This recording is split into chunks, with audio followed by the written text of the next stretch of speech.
O jejum é uma abstenção voluntária e deliberada de alimentos, com o objetivo de se dedicar à oração.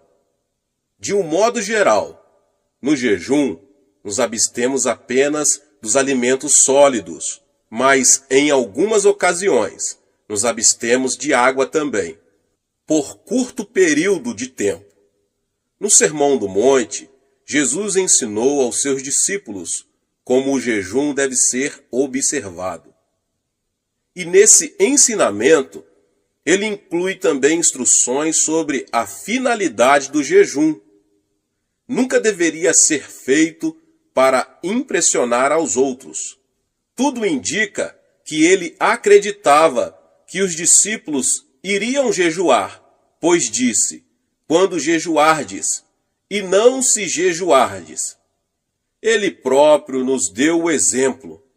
Jesus, cheio do Espírito Santo, voltou do Jordão e foi guiado pelo mesmo Espírito no deserto durante 40 dias, sendo tentado pelo diabo. Nada comeu naqueles dias, ao fim dos quais teve fome. Lucas 4, 1 e 2. Após esse jejum, Lucas registra que Jesus, no poder do Espírito, regressou para a Galiléia. Pelos versículos que eu acabei de citar, podemos deduzir que o fato de uma pessoa ter recebido a plenitude do Espírito Santo não quer dizer que necessariamente ela andará no poder do Espírito.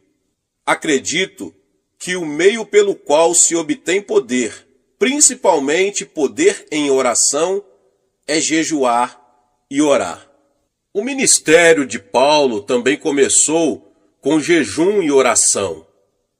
Ele testificou para a igreja de Corinto, que comprovava seu ministério por sua disciplina espiritual, nas vigílias, nos jejuns. 2 Coríntios 6, 5. Mas o apóstolo estava acostumado a jejuar e orar. Vigílias significa noites de oração. A igreja primitiva jejuava e orava em cultos públicos com o objetivo de saber a vontade de Deus. Lemos em Atos 13 como o Espírito Santo pôde dar orientações claras à igreja. Havia na igreja de Antioquia profetas e mestres: Barnabé, Simeão, por nome de Níger, Lúcio de Cirene, Manaém, Colasso de Herodes, o tetrarca, e Saulo. E servindo eles ao Senhor e jejuando, disse o Espírito Santo: separai-me agora, Barnabé e Saulo, para a obra a que os tenho chamado. Então, jejuando e orando, os despediram, e aqueles dois apóstolos, Barnabé e Paulo, fundaram novas igrejas, ensinaram aos crentes a mesma prática de jejuar e orar, que haviam aprendido em Antioquia. E tendo anunciado o evangelho naquela cidade e feito muitos discípulos, voltaram para Listra, e Icônio, e Antioquia, fortalecendo a alma dos discípulos, exortando-os a permanecer firmes na fé, e mostrando que através de muitas tribulações nos importa entrar no reino de Deus, e promovendo-lhes em cada igreja a eleição de presbíteros, depois de orar com jejuns, os encomendaram ao Senhor em quem haviam crido. Atos 14, 21 ao 23. Este verso mostra que o jejum e a oração eram elementos vitais para a obtenção de orientação do Espírito Santo, antes de se ordenarem os líderes da igreja. O jejum associado à oração predispunha a igreja primitiva para ter clareza de mente e espírito, a fim de estabelecer seus fundamentos. Mas jejum e oração não apenas favorecem a clareza de mente e espírito, trazendo até nós a voz do Espírito Santo e sua orientação. Eles são importantes também para obtermos vitórias nos campos espiritual e material. Nós vamos ver um exemplo disso no Antigo Testamento. Josafá, rei de Judá, recebeu a informação de que havia um exército inimigo que se agrupava para atacar seu país. Era um exército composto de homens de Moabe e Amon, que se aproximava das fronteiras de Judá. Nós que moramos na Coreia do Sul, sabemos o que é ver um exército entrincheirado junto à nossa fronteira. Em vez de entrar em luta, pois não tinham armamentos, o rei resolveu usar os recursos espirituais. Proclamou um jejum nacional. E todo o povo se reuniu, homens e mulheres, meninos e meninas, e jejuaram e buscaram ao Senhor, pedindo sua intervenção. E o resultado disso foi que Deus conquistou uma gloriosa vitória. O Senhor orientou o rei, mostrando-lhe como deveria lutar contra o inimigo. Tenho certeza de que nunca houve uma batalha como aquela. Josafá designou alguns homens para louvarem o Senhor diante do exército. Quando o inimigo viu aquilo, houve uma grande confusão em seu acampamento. Os homens puseram-se a lutar uns contra os outros. E os israelitas, depois, levaram 3 dias recolhendo os despojos da batalha, já que Deus lhes dera vitória, sem que precisassem recorrer aos armamentos. Isso está em 2 Crônicas 20. Quando começamos a jejuar, temos que assumir a atitude mental correta. Não podemos ver o jejum como uma autopunição, apesar de que, a princípio, nosso corpo possa reclamar. O jejum deve ser encarado como uma maravilhosa oportunidade de nos aproximarmos mais de nosso Senhor e mantermos íntima comunhão com Ele, sem a preocupação de nos alimentarmos. Devemos ver o jejum também como um meio pelo qual nossa oração se torna mais objetiva. Isso fará com que Deus nos ouça e nos abençoe.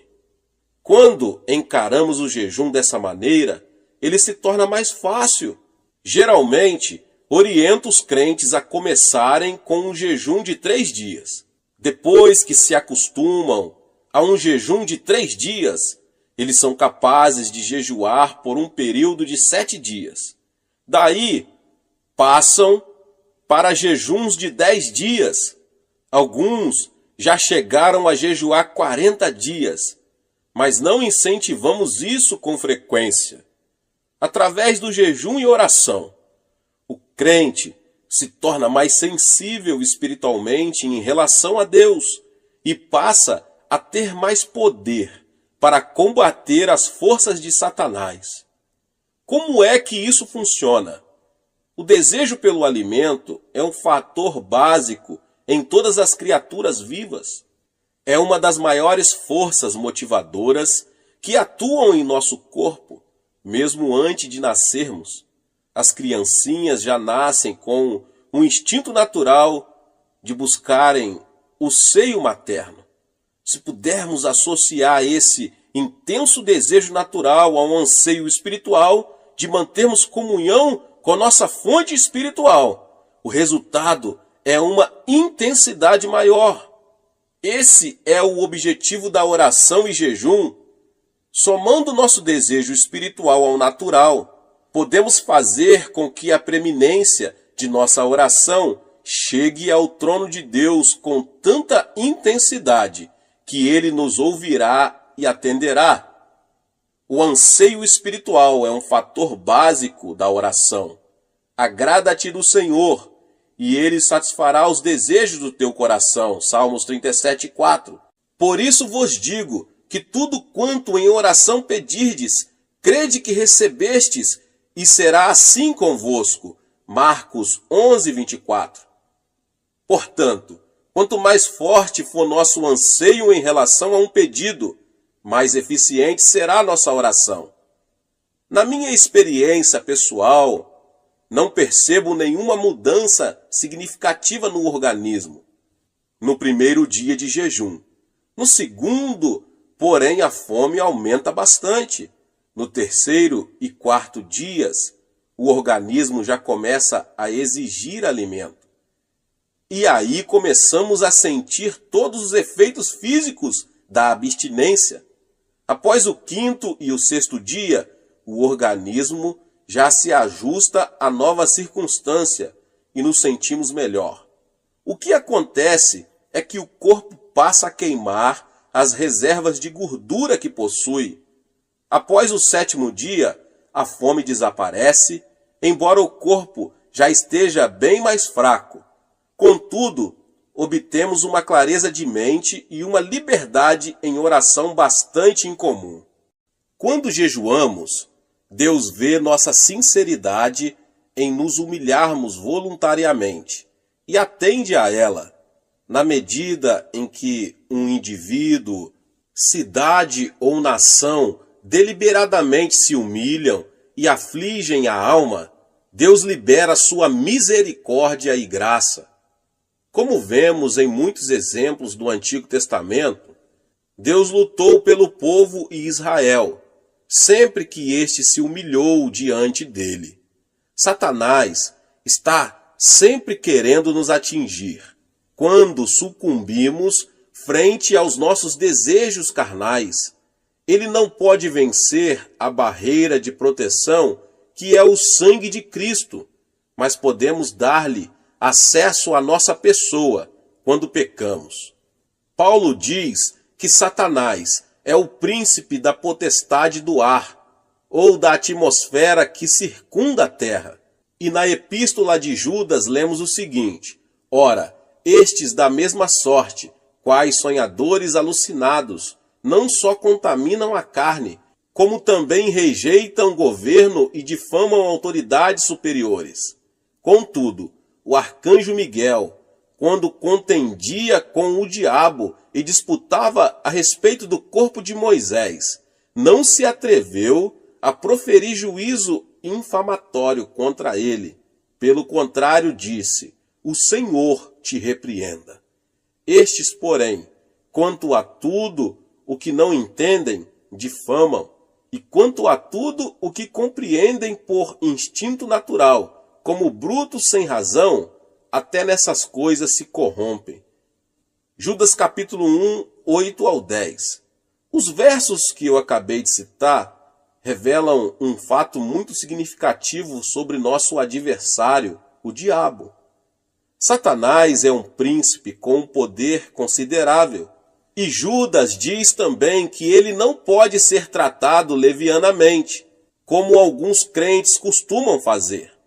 Embora seu poder sobre a propriedade divina tenha sido destruído, ele ainda é um oponente muito perigoso. Jesus afirmou o seguinte: porque aí vem o príncipe do mundo, e ele nada tem em mim. Em outras palavras, Satanás não encontrava em Jesus nenhum ponto de apoio a partir do qual pudesse lançar um ataque contra ele. Nós também devemos viver de tal forma que o príncipe deste mundo não ache em nós terreno favorável que acolha seus ataques. Antes da Segunda Grande Guerra, a Alemanha criou uma rede de agentes leais em diversos países. Hitler sabia que precisaria de aliados leais se quisesse obter sucesso no seu projeto de conquistar o mundo. E ele denominou esse grupo de homens e mulheres a Quinta Coluna. Precisamos cuidar para que não haja em nós nenhuma quinta coluna que se alie a Satanás. E como conseguimos isso? Pela oração e jejum. Pela oração e jejum, podemos concentrar o poder da oração, dirigindo-o contra nossas concupiscências, a cobiça da carne, a cobiça dos olhos e a soberba da vida. Assim poderemos ter uma vida santa e pura diante de Deus. Pela oração e jejum, podemos ver destruída essa cabeça de ponta de Satanás, a que me referi com a quinta coluna. Então, quando vier o príncipe deste mundo, não achará lugar em nós. O resultado prático do jejum e oração será a manifestação em nossa vida de uma religião verdadeira e sem mácula. Porventura, não é este o jejum que escolhi? Que soltes as ligaduras da impiedade, desfaça as ataduras da servidão, deixes livres os oprimidos e despedaces todo o jugo? Porventura, não é também que repartas o teu pão com o faminto e recolhas em casa os pobres desabrigados, e se vires o nu, o cubras, e não te escondas do teu semelhante? Isaías 58, 6 e 7. O jejum pode romper as ligaduras da impiedade, libertar os oprimidos e produzir completa e total libertação. Temos aí a ordem de despedaçar todo jugo. Quando vemos outros sob pesado jugo, ou nós mesmos nos sentimos subjugados, podemos desfazer o jugo com jejuns e orações, quer sejam problemas de saúde, de relacionamento na família ou nos negócios, eles podem ser removidos. Como eu já ensinei, já preguei, o Monte da Oração é um local dedicado ao jejum e à oração. Não tem por objetivo sanar os problemas apenas dos que ali se encontram. Ali intercedemos também por milhares de pessoas que escrevem para nossos escritórios em Nova York. Depois que os pedidos de oração que nos chegam diariamente saem da minha mesa e são apresentados para oração em nossa igreja, são enviados ao Monte da Oração. Cada intercessor recebe um pedido que a essa altura já foi trazido para o coreano. E essa pessoa ora e jejua até sentir em seu coração o testemunho do Senhor de que ele já ouviu e a resposta já está sendo enviada. Jejuando, nossos intercessores se tornam sensivelmente mais conscientes da importância do pedido. Assim, eles podem visualizar o problema pelo qual oram, bem como a resposta. Recebemos muitos testemunhos a respeito de orações atendidas, e são tantos que eu falaria por muito tempo, por muitas horas, vários e vários testemunhos. O fato é que já aprendemos que Deus atende às petições acompanhadas de jejum. De todas as partes do mundo chegam pessoas para jejuar e orar aqui no Monte da Oração, em busca de um milagre, aqui em minha igreja na Coreia. Alguns anos atrás, veio aqui uma pessoa que sofrera uma paralisia infantil. Ela ouvira falar dos milagres que ali ocorreram e tomou a firme determinação de vir, sem se preocupar com as dificuldades físicas que a viagem traria para ela. Após uma viagem de 5 dias de navio, ela chegou ao porto e ali foi recebida por um dos membros de nossa igreja, que a ajudou a pegar o trem.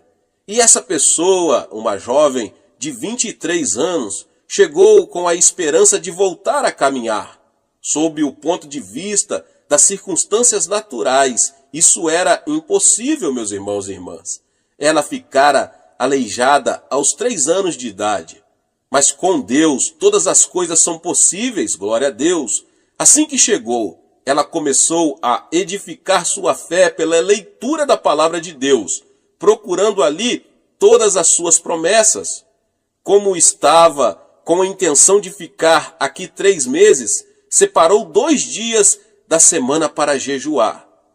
Durante o tempo que passou aqui, ficou muito impressionada com os testemunhos, e cada vez que ouvia alguém dando testemunhos do poder miraculoso de Deus, sua fé aumentava. Passou-se 1 mês e não havia o menor sinal de cura. Suas pernas ainda estavam deformadas pela paralisia, com que já estava tão acostumada a conviver. No segundo mês, ela se sentiu renovada no espírito e na alma, mas o corpo ainda não havia sofrido nenhuma transformação. Mas durante o terceiro mês, começou a ocorrer um fato estranho. Ela começou, depois de muitos anos sem nenhuma sensação, a tê-la nas pernas. Na esperança de ver ali o milagre, ela gritou: "Ajudem-me a levantar-me! Por favor, alguém me ajude a me pôr de pé. Sinto que já estou curada." Vendo suas lágrimas e percebendo como estava emocionada, alguns membros de nossa igreja alegremente vieram segurá-la pelos braços e a colocaram de pé. Contudo, ela ainda estava sem força nas pernas para firmar, embora já tivesse o sangue circulando por suas artérias e veias. Sem revelar o menor sinal de desapontamento, ela se sentou novamente e continuou a orar. Sabia que seria necessário um milagre de criação para que suas pernas atrofiadas pudessem voltar a funcionar. Então, pacientemente, ela se pôs a esperar e continuou a jejuar e a orar. Encerraram-se os 3 meses e ela foi embora ainda numa cadeira de rodas. Mas algo acontecera em seu coração. Ela sabia que estava curada. Passaram vários meses e um dia recebi uma belíssima carta dela.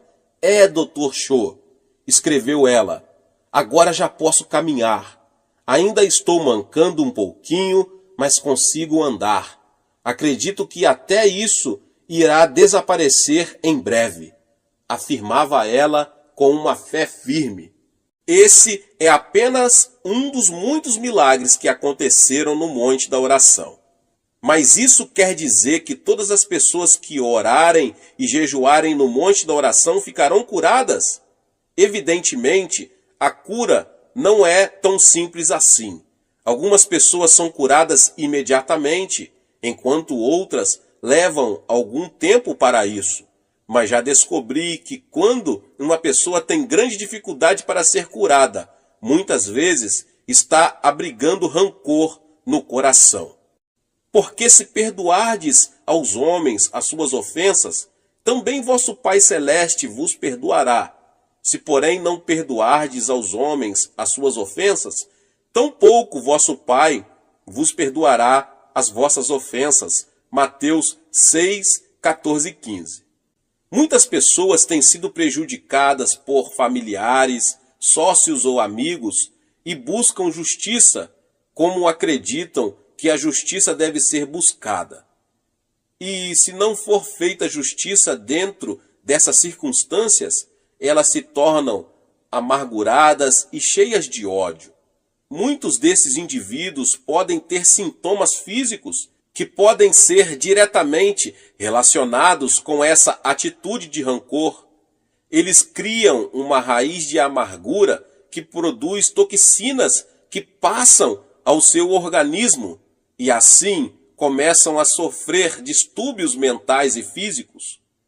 Disse-me certa vez uma senhora a quem mencionei o que acabo de explicar. Meu marido é ocupado. Eu o detesto. Está bem, irmã, repliquei, mas é a senhora quem está sofrendo e ficando aleijada com essa artrite. Quando somos prejudicados de uma forma ou de outra, temos que perdoar. Mesmo que nosso ofensor não nos peça perdão, precisamos perdoar-lhe. Jesus é o exemplo perfeito desse fato.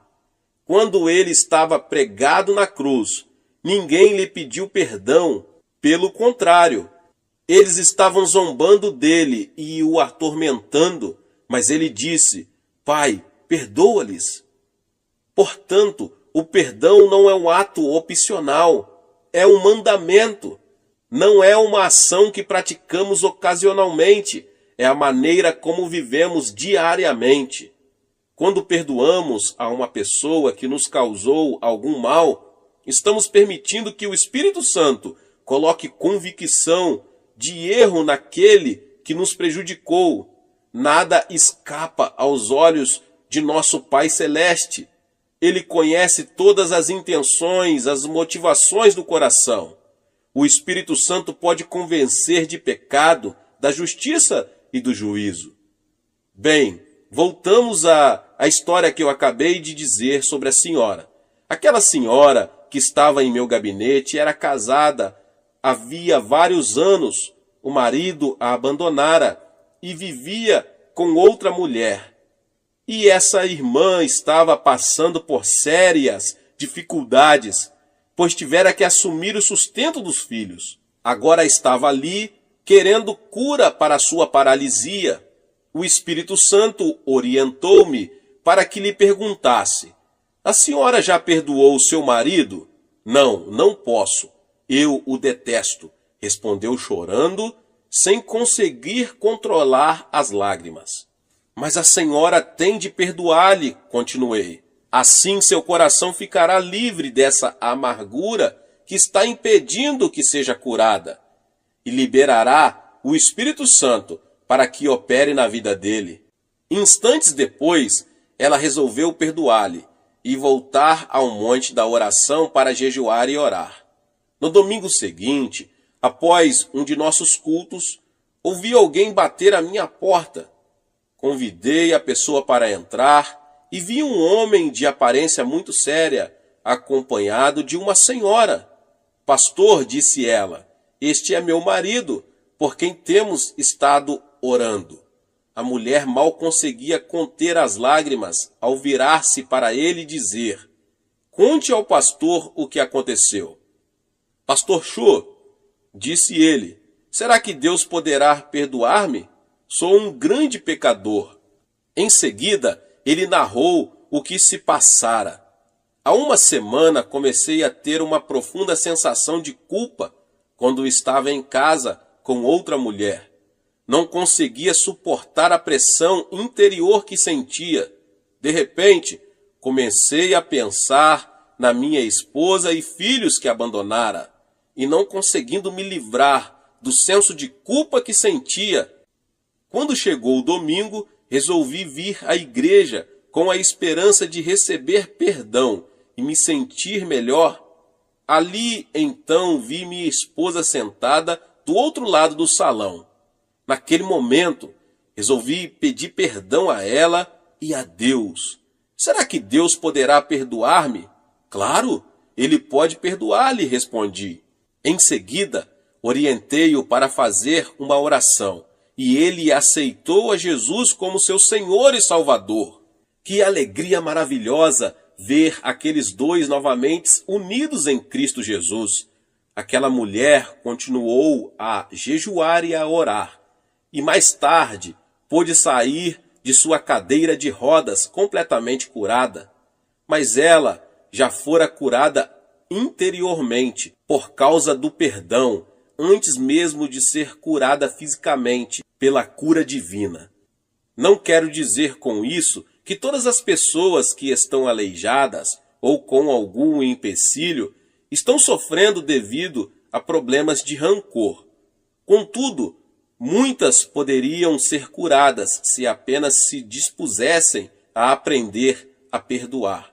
Se você que ouve essa palavra e tem dificuldade em perdoar alguém, não deixe que seu orgulho tome conta da situação e impeça que você obedeça a palavra de Deus. Tome logo a decisão de caminhar a segunda milha e abandone sua atitude de autoafirmação, perdoando aquela pessoa. Aí então experimentará uma grande libertação e ficará livre das sensações de hostilidade para com o outro e se sentirá muito melhor. Deus resiste aos soberbos, mas concede graça aos humildes. Portanto, se percebe que não está gozando da graça de Deus com abundância em sua vida, pode ser que esteja se firmando mais em seu orgulho do que na graça do Senhor. O que você ganharia com isso? Apenas amargura, ressentimento e talvez enfermidade. A palavra de Deus diz em Tiago 5, 15, 16, e a oração da fé salvará o enfermo, e o Senhor o levantará. E se houver cometido pecados, ser-lhe-ão perdoados. Confessai, pois, os vossos pecados uns aos outros e orai uns pelos outros para serdes curados.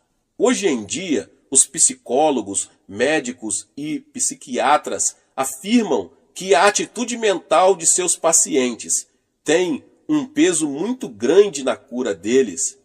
Essa é a hora em que a igreja, o corpo de Jesus Cristo, deve ser curada. A atitude de Deus está explícita na terceira carta de João. Amado, acima de tudo faço votos por sua prosperidade e saúde, assim como é próspera a sua alma. O segredo para obter prosperidade espiritual e material está relacionado com a prosperidade da alma, obtida pelo perdão. Assim vemos que o jejum e a oração, somados a um espírito de perdão, resultarão em melhores condições de saúde para a igreja. Desse modo, esse veículo que Deus escolheu para trazer o avivamento ao mundo se tornará um instrumento útil e saudável nas mãos do Espírito Santo.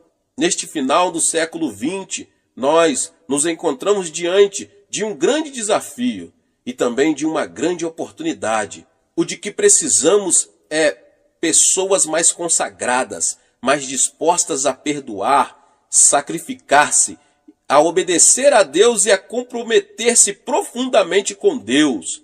Já me coloquei à disposição do Espírito Santo para fazer o que estiver ao meu alcance, no sentido de ser um instrumento para vermos um avivamento e o crescimento da igreja na terra.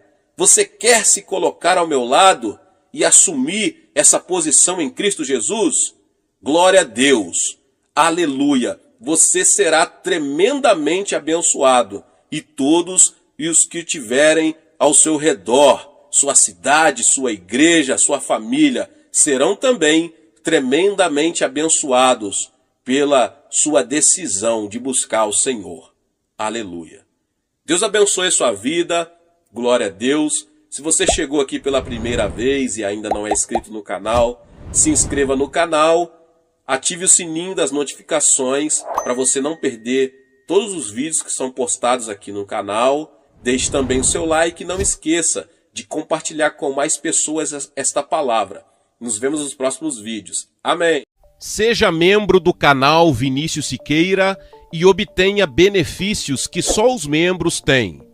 Então, você que já é inscrito no canal e ativou o sininho das notificações, logo você vê o botão Seja Membro, clique nele e obtenha os benefícios. E o primeiro benefício é que você tem uma mensagem destacada. Quando você faz um comentário aqui no canal, você tem um destaque na sua mensagem. E isso é muito importante porque você mostra para os outros que você apoia este canal. E outro benefício que você tem é que você pode compartilhar os devocionais diários, que são 365 devocionais, que são postados todos os dias aqui no canal. Existe um grupo específico e a pessoa recebe um link que é direcionado para o grupo. E nesse grupo você tem todos os devocionais de todos os dias do mês, que você recebe logo pela manhã, e você tem o benefício de compartilhar esses devocionais com os seus contatos. Esse benefício é apenas para os membros. No YouTube não tem como compartilhar os devocionais, apenas ler na comunidade do YouTube, mas quem é membro tem o benefício de compartilhar com todos os seus contatos e as suas redes sociais. Seja membro!